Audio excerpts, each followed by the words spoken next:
Menjadi seorang karyawan di sebuah startup tidak mengurungkan niat seorang pemuda yang satu ini untuk terus berdampak dan ikut andil. Selanjutnya bersama gue Lan Wica, dan kali ini gue udah duduk bareng salah satu koordinator ketua dari Ketimbang Ngemis Jakarta, ada Zay.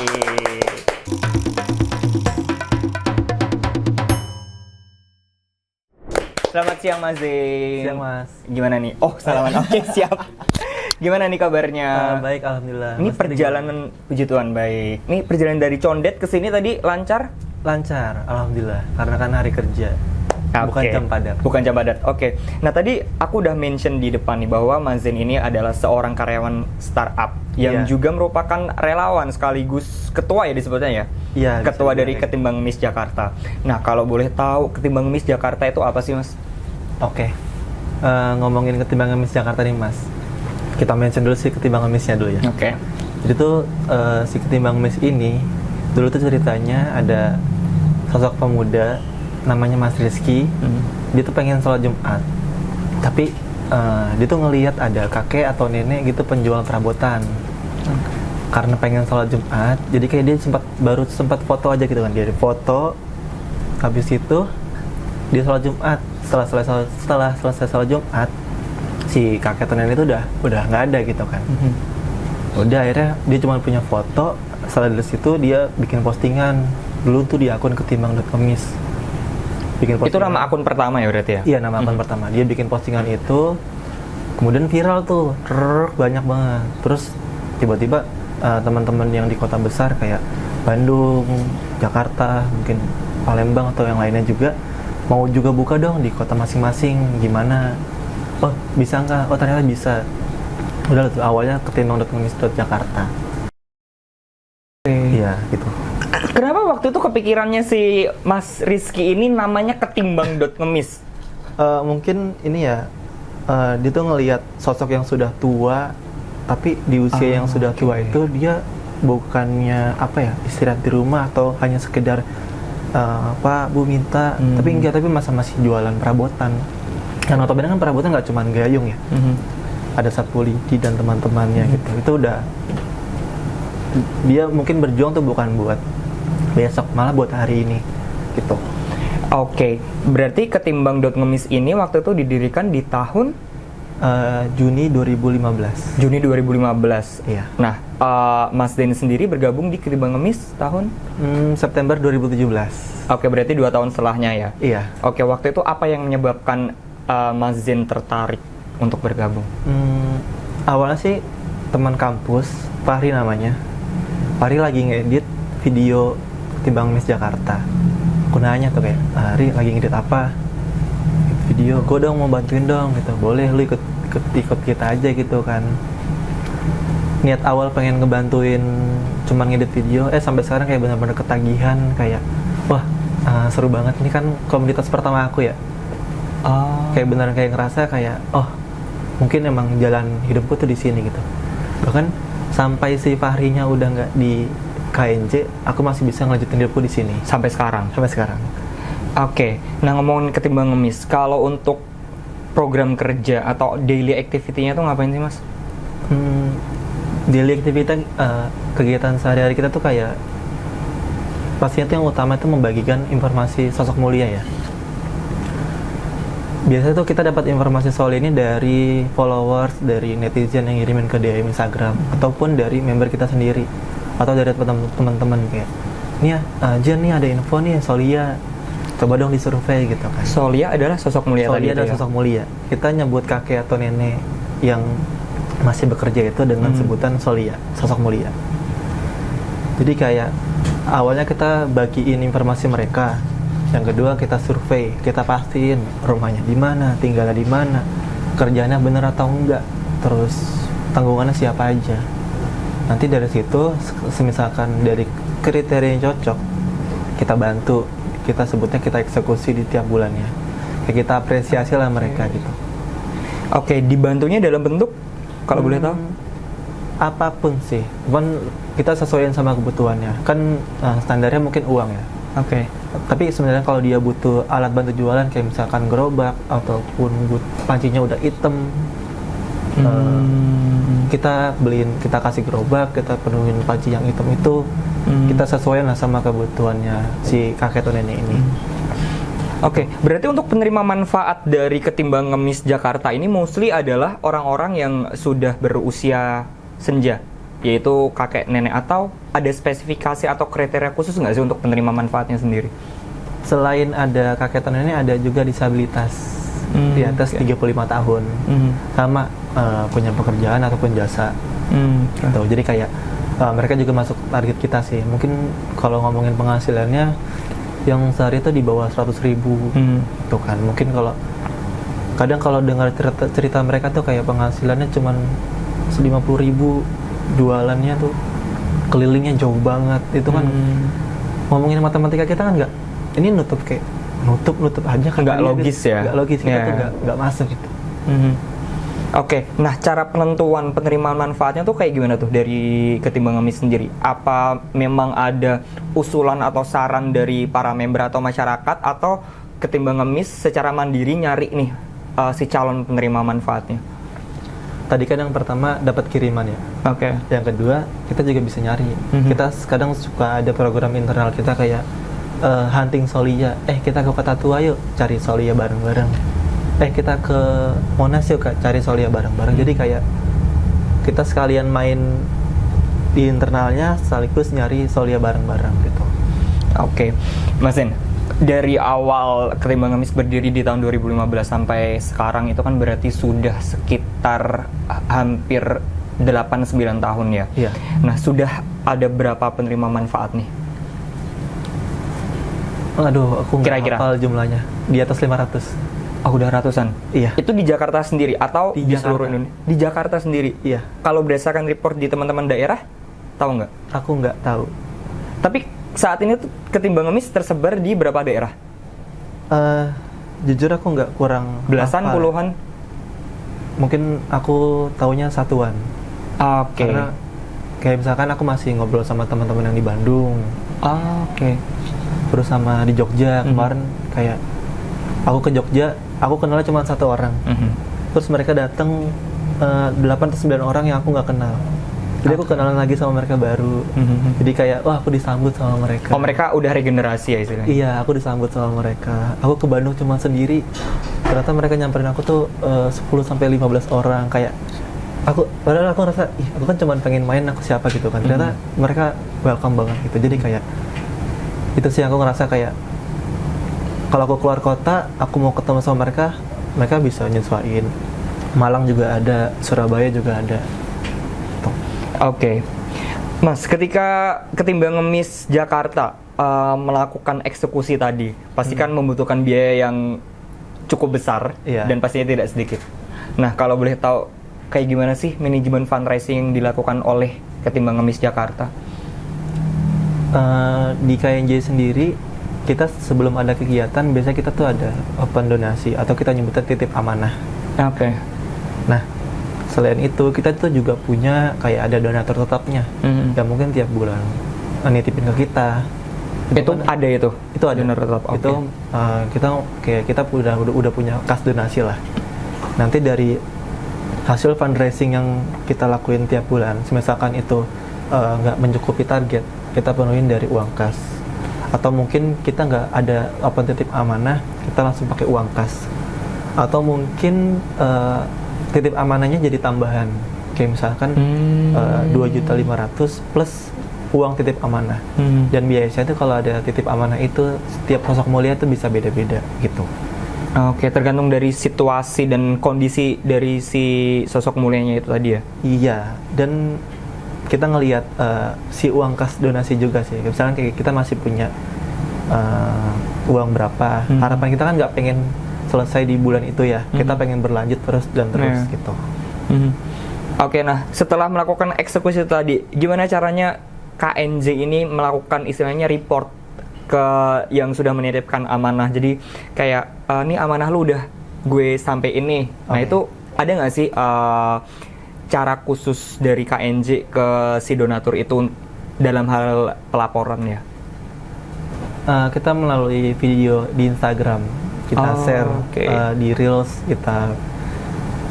kita dokumentasiin, kita edit, Terus juga kayak nanti setelah jadi videonya itu mungkin kalau ada donatur tetap yang by chat WhatsApp kita personal kayak Pak, Bu, kita udah sampaikan amanahnya. Atau sesekali juga ada yang nitipin kayak zakat mal. Mungkin kalau zakat mal sifatnya lebih personal. Jadi kayak dia cuma ngechat ke DM, kita ketemu solianya, kita kasih, kita report lagi ke DM-nya dia. Oh, jadi personal gitu kan. Okay.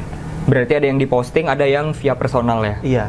Oke, Mas Zen, tadi kita sudah ngobrolin terkait dengan manajemen fundraising. Sekarang aku pengen tahu terkait dengan manajemen SDM, dan kebetulan Mas Zen ini sebagai ketua atau koordinator dari KNJ. Nah, sebagai ketua dari KNJ, manajemen SDM-nya sendiri tuh kayak gimana kalau di KNJ? Apakah memang full volunteer atau ada volunteer yang memang datangnya itu sesuai dengan project, atau ada yang volunteer dikontrak selama jangka waktu tertentu atau gimana, Mas? Oke. Di KNJ itu ada dua, ada volunteer sama member. Kalau member tuh terikat kayak atau nggak teman-teman yang lainnya. Itu berapa lama biasanya? Sampai mereka mau keluar. Oh, nggak ada kontrak khusus kayak lu harus tahun gitu ya baru? Nggak ada. Oke. Mungkin bahkan kalau mau jadi membernya malah ada probation. Kayak di kantor-kantor. Oh, oke. Jadi kayak tiga bulan kalau nggak salah. Itu probationnya. Oke. Jadi mungkin kalau di kita kan seleksi alam ya. Volunteer nggak dibayar. Mau bantu-bantu enggak, kita pun nggak bisa maksa. Kita nggak bisa ngasih mereka bayaran yang setimpal dengan keringat mereka. Jadi kayak mau bantu enggak pun ya udah gitu kan. Jadi kayak yang bisa kita lakukan cuman kita rangkul mereka aja. Main yuk. Kesini yuk gitu. Itu yang khusus member. Dan kedua tuh ada volunteer. Volunteer ini kayak misalkan kita butuh tenaga tambahan, atau enggak kita emang lagi pengen ngajak orang buat siapa tahu ada yang pengen tertarik sama KNJ nih. Kita volunteer. Oh, ini by project ya berarti? By project. Biasanya output dari volunteer ini kita langsung buka open recruitment member. Oh, jadi, CTA-nya? Iya, Call to action-nya langsung open member? Misalkan ada yang ada yang semangat volunteer nih. Ntar nextnya, kita mau buka member loh, ntar join lagi aja. Kan karena si volunteer ini udah ngerasa, ternyata di KNJ asik ya. Tertarik lah dia ngikut di proses rekrutmen membernya gitu. Oke. Nah, tadi aku tertarik nih dengan istilah probation selama 3 sampai 4 bulan. Emang yang dinilai dari KNJ untuk teman-teman volunteer yang mau menuju member tapi masih probation itu yang dinilai dari apanya mereka sih? Kalau kita kehadiran sih lebih tepatnya. Oke. Atau enggak minimal ngasih kabar. Oke. Itu mungkin sepele ya, tapi banyak orang tuh yang menggampangkan kayak udahlah. Tiba-tiba ngilang gitu ya? Iya, tiba-tiba ngilang. Oh. Ada calon member, kita kan nyebutnya caber. Ada calon member mau masuk IKNJ 3 bulan tuh. Nah, biasa tuh satu atau dua bulan pertama itu tuh ada tugas keseluruhan dari KNJ-nya. Kayak misalkan ikut survei atau enggak cari solia. Karena anak KNJ yang sekarang dasarnya tuh bisa dibilang harusnya sama. Bisa bisa PDKT sama solia lah. Itu tuh udah jadi hal yang basic buat member KNJ gitu kan. Misalkan kalau kita, misalkan kayak aku sekarang kalau udah ketemu tukang somai, Bang beli 10.000 misalkan. Ntar udah refleks tuh. Berapa lama Bang kerja? Berapa lama jualannya? Kemana aja? Jadi kayak itu udah hal-hal yang sering ditanyain. Nah, itu juga hal-hal yang dilakuin di KNJ juga. Dan itu basicnya member KNJ lah. Nanti 2 ke 3 bulannya itu tuh biasanya tuh tugas dari divisinya. Misalkan kalau yang kreatif edit video atau enggak bikin desain, atau enggak yang spesifiknya alternative development, tadi dia mau bikin kegiatan yang ada acara-acara internal atau gimana. Jadi tes-tesnya baik di situ aja sih. Oke. Nah, member KNJ ini kan pasti beragam ya, Mas. Ada yang masih mahasiswa, bahkan ada yang udah kerja kayak Mas Zen. Nah, pasti mereka sesekali ngerasa dong, aduh mager nih buat ikut project yang kali ini, aduh sekali malas-malasan lah. Nah, cara Mas Zen sendiri sebagai koordinator atau ketua untuk membangkitkan istilahnya semangat mereka tuh ada strategi khusus nggak sih ke mereka, atau ya udah biarin aja kan mereka juga volunteer nggak bisa dipaksain, atau ada nggak strategi khususnya untuk membangkitkan semangat mereka? Kita ajak main sih, atau enggak nonton bareng. Oh, di luar dari kegiatan KNJ? Di luar dari kegiatan kita. Okay. Atau enggak setelah kita kegiatan nonton yuk. Dulu pernah nonton bioskop sampai sebaris 16 orang. Kita CFD iseng olahraga bareng yuk sekian orang kayak. Atau enggak kita outing. Jadi beneran kita ajak kita rakul bareng lagi. Ntar mungkin kita tanya kenapa sih nggak aktif lagi? Oh iya, baru di tempat kerjaan baru. Kayak Senin sampai Jumat kerja, kadang Sabtu Minggunya tuh istirahat di rumah tambah sama orang tuanya. Jadi kan kayak kita pun nggak bisa memaksakan, seenggaknya tuh yang penting mereka tuh ngabarin kenapanya gitu. Oke, kalau dari Mas Zen sendiri kan tadi sibuk sebagai karyawan di sebuah startup. Nah, cara Mas Zen membagi waktu nih antara pekerjaan dan kegiatan kerelawan di KNJ itu kayak gimana sih? Ada tips atau trik khusus nggak? Kalau aku ngerasa kadang capek kerja, aku lari ke KNJ. Jadi sesimpel kayak, aduh, itu malah bikin nggak capek ya? Mungkin lebih ke nyalurin aja dari mungkin capek ngerjain hal yang itu, udah aku kerjain yang ini aja deh. Jadi kayak selingan kalau capek yang sama kerjaan kantor, aku ngerjain KNJ gitu. Mungkin sebaliknya juga kalau aku lagi ngerasa capek sama di KNJ, aku ngerjain kantor gitu. Atau bisa jadi kayak prioritas kali ya, kan mungkin prioritas orang beda-beda, nggak menempatkan KNJ tuh di nomor sekian. Mungkin kalau aku kayak, karena aku ngerasa hidupku udah di KNJ, mau nggak mau, adalah aku minimal lagi usahain sih kayak 1 jam sehari buat mikirin si KNJ ini gitu. Oke, berarti dari pernyataan Mas Zin tadi bisa dilihat loyalitas Mas Zin itu ini cukup tinggi ya berarti di KNJ. Dan Mas Zin ini kan bergabung dari 2017 sampai sekarang tahun 2024, hampir 5-6 tahun. Nah, apa sih yang memotivasi Mas Zin bertahan sejauh ini? Karena kan kita tahu bahwa banyak banget relawan yang ikut kegiatan kerelawanan itu keluar masuk kalau ada moodnya doang. Nah, ini Mas Zin ini salah satu sosok yang loyal di komunitas kerelawanan. Apa sih yang membuat Mas Zin semangat, terus abis itu yang memotivasi Mas Zin untuk terus bertahan? Mungkin niat awalnya tuh karena di tahun yang sama, Mei 2017 aku ditinggal sama ibu aku.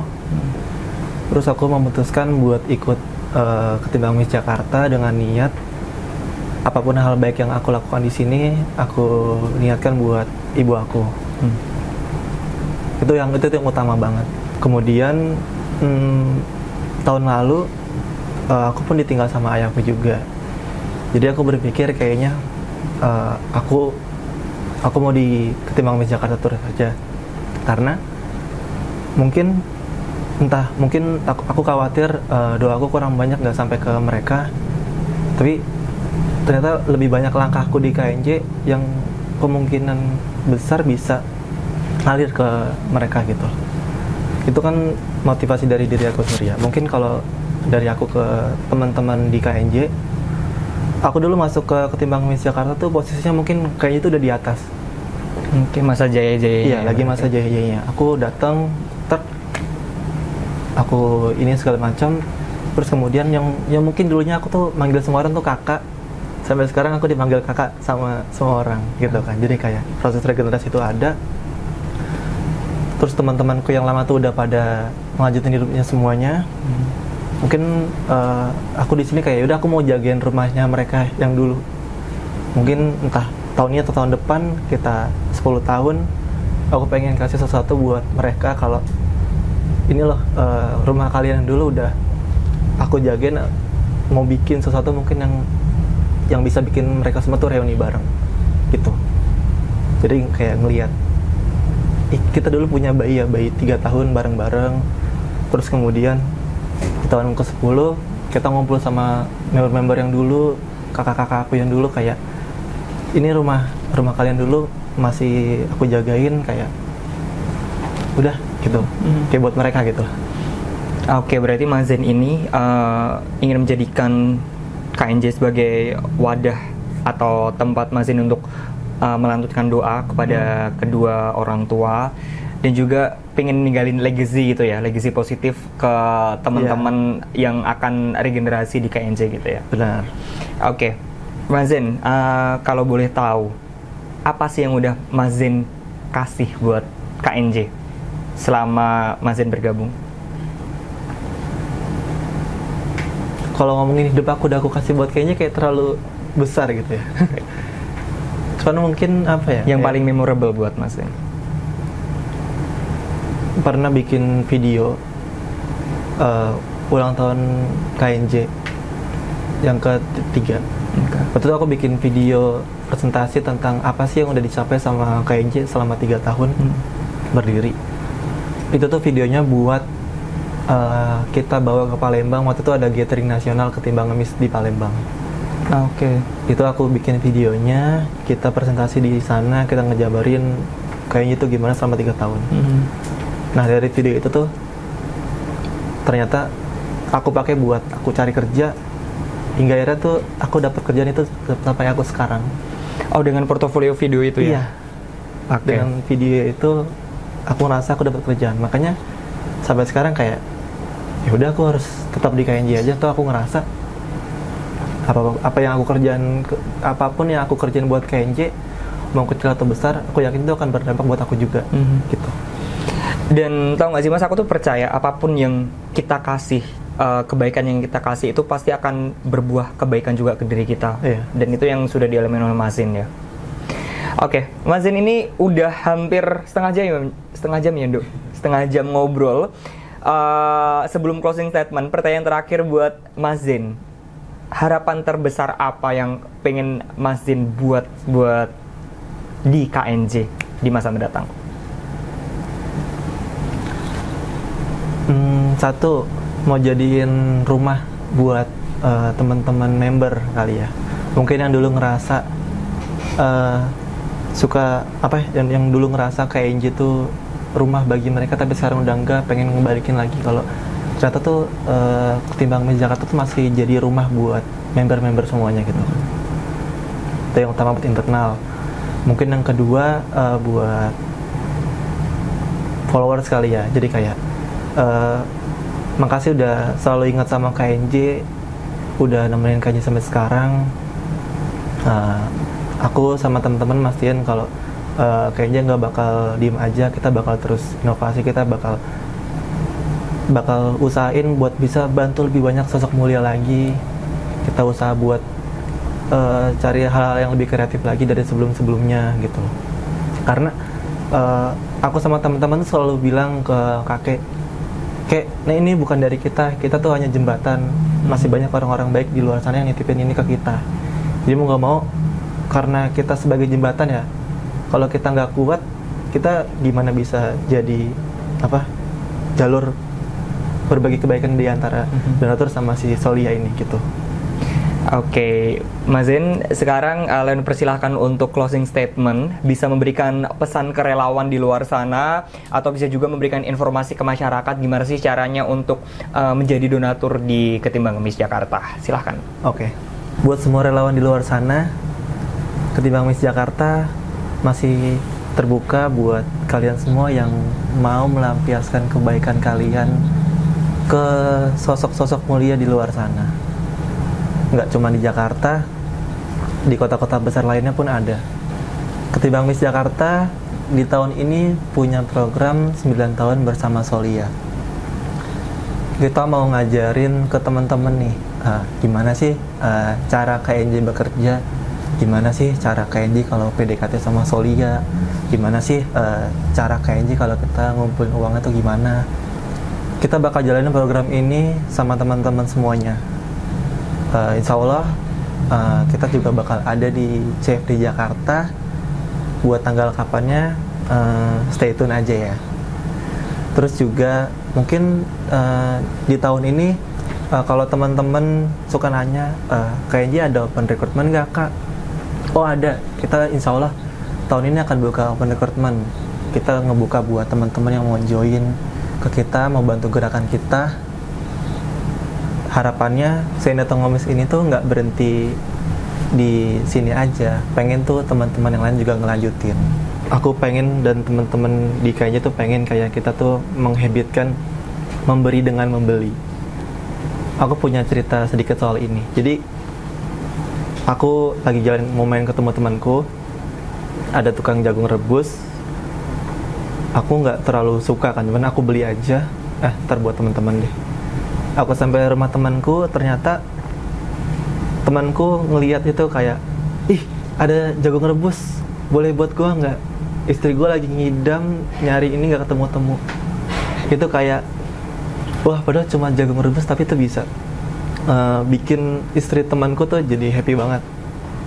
Jadi kayak kita biasain kayak kita ketemu sama Solia, ajak ngobrol sebentar, kita fokus ke memberi dengan membeli. Ambil dulu aja, siapa tahu bukan kita yang butuh tapi teman-teman kita yang butuh. Oke, mantap. Luar biasa. Itu suatu closing statement dan pesan yang sangat menarik karena ada suatu perumpamaan ilustrasi yang dapat diterima dengan mudah oleh para relawan di luar sana, dan Leon yakin itu akan membangkitkan semangat mereka untuk tetap bergerak dan terus berdampak dan berbagi kebaikan ke sesama. Mas Zain, thank you banget sekali lagi udah mau mampir ke podcast OneTT. Iya. Lancar kerjaannya. Amin. Terus sukses terus buat Ketimbang Ngemis Jakarta. Amin. Pokoknya dilancarkan semua planning atau aktivitas kedepannya. Iya. Oke, thank you Mas Zain. Thank you Mas. Oke pejuang, itu tadi ngobrol inspiratif bareng Zain, ketua dari Ketimbang Ngemis Jakarta. Jangan lupa tetap pantengin podcast OneTT karena next episode pasti akan ada narasumber inspiratif lainnya. Nah Mas Zain, sekarang aku mau coba ajak Mas Zain untuk tagline. Jadi boleh. ketika aku ngomong pejuang bukan, kita bareng-bareng hadapi di kamera itu ya. Oke. Oke. Pejuang bukan, hadapi. Mantap.